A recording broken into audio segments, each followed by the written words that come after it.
Hello बच्चों, कैसे हैं आप। 6th class.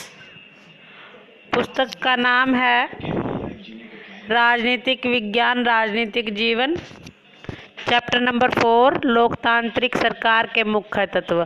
आज हम इसमें पढ़ेंगे कि लोकतांत्रिक सरकार के कामों को प्रभावित करने वाली मुख्य बातें क्या हैं। उसमें भागीदारी, समस्याओं का समाधान, समानता एवं न्याय के विचार भी शामिल हैं। किस प्रकार हम लोकतांत्रिक व्यवस्था को सफल बनाते हैं, ये सब हम पढ़ेंगे। सबसे पहले हम इसको जानने के लिए दक्षिण अफ्रीका में रहने वाली माया की कहानी पढ़ते हैं। दक्षिण अफ्रीका में कई प्रजातियां रहती थी, तो यहाँ पर गोरे और काले का भेदभाव भी होता था।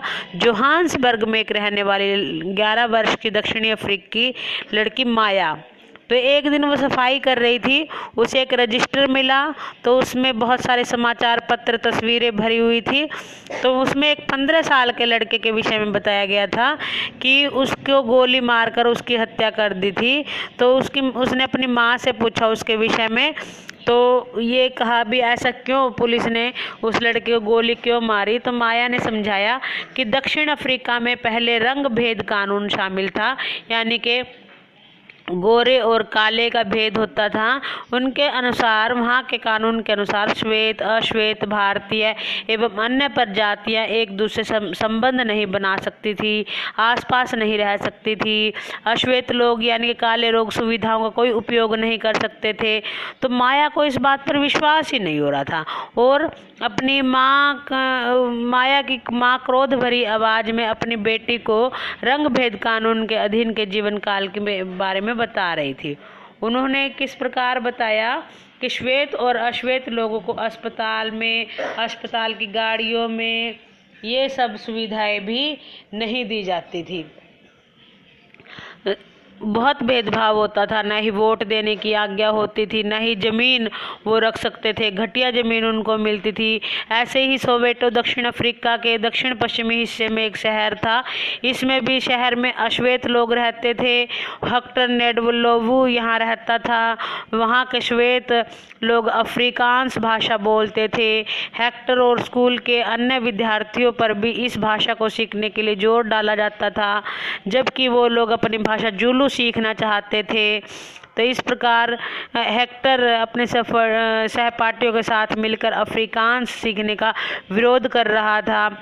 नेल्सन मंडेला के विषय में आपने सुना ही है, अफ्रीकी राष्ट्रीय कांग्रेस के प्रसिद्ध नेता थे। ये रंग भेद के विरुद्ध इन्होंने लंबे समय तक संघर्ष किया। अंत में 1994 में इन्हें सफलता मिली। तब से दक्षिण अफ्रीका एक लोकतांत्रिक देश बन गया। आइए अब हम समझते हैं कि देश में लोकतांत्रिक सरकार क्या है, हमारी उसमें क्या भागीदारी है।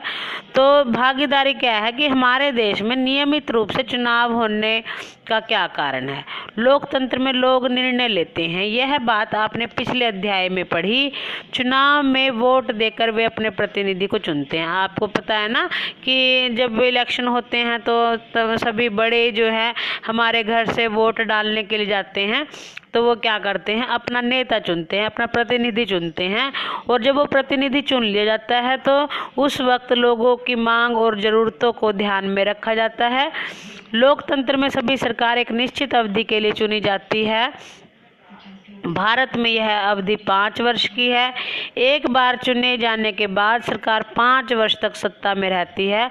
सरकार का फिर से सत्ता में बने रहना तभी संभव होता है जब लोग उसे बार बार चुने। लोकतंत्र में लोग चुनाव के समय ही अपनी शक्ति का एहसास कराते हैं, इसलिए हम लोग जो है वोट डालते हैं और अपना प्रतिनिधि चुनते हैं। धन्यवाद बच्चों। बाकी का चैप्टर हम कल पढ़ेंगे। इसमें पढ़े हम भागीदारी के अन्य तरीके हम पढ़ेंगे, किस प्रकार विवादों का समाधान होता है, हमें समानता किस प्रकार मिलती है, न्याय किस प्रकार मिलता है, ये सभी हम कल पढ़ेंगे। धन्यवाद बच्चों।